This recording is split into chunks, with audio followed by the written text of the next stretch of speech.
দেখতে যেমন লোভনীয়, বানানো কিন্তু ঠিক একেবারেই সহজ।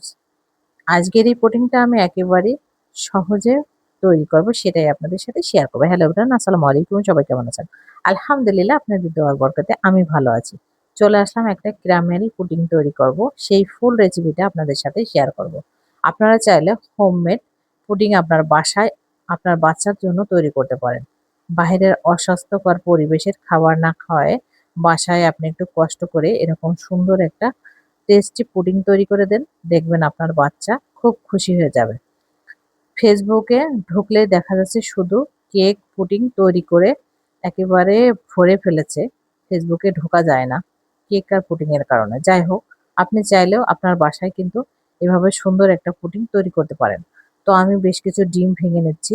ডিমটাকে সুন্দরভাবে একেবারে কাঁটা চামচ দিয়ে মিক্স করে নেব। আর একটা কথা, এই পর্যায়ে কখনোই আপনারা কিন্তু চিনি ইউজ করবেন না। যখন দুধ জাল করবেন, দুধের সাথে চিনি মিক্স করবেন। আপনি কতটুকু মিষ্টি খাইতে চাচ্ছেন। যেহেতু এটা ক্যারামেল পুডিং, যথেষ্ট পরিমাণে চিনি দিয়ে ক্যারামেলটা তৈরি করা হয়, সেই কারণে আপনি আপনার টেস্ট বুঝে চিনিটা ইউজ করবেন। এই পর্যায়ে চিনি ইউজ করলে অনেক বেশি পুডিংটা যখন আপনি মোল্ড আউট করবেন, তখন দেখবেন প্রচুর পরিমাণে পানি বের হচ্ছে, ক্যারামেল পানি যেটাকে বলে। আর দুধ আর চিনি যদি একসাথে আপনি জাল করে নেন, তাহলে কিন্তু কখনোই ওই সমস্যাটা থাকবে না। অল্প থাকবে ক্যারামেলের এই রসটা, কিন্তু যখন আপনি চিনি এই পর্যায়ে মিক্স করবেন, তখন কিন্তু প্রচুর পরিমাণে ক্যারামেল যখন বাটিতে ঢালা হয়, তখন কিন্তু আগেই পানিটা বের হতে থাকে। তো অতিরিক্ত পানি কিন্তু ভালো লাগে না পুডিংয়ে, যার কারণে আপনি এই টেকনিকটা ফলো করলে আর কখনোই এত বেশি রস থাকবে না পুডিংয়ে।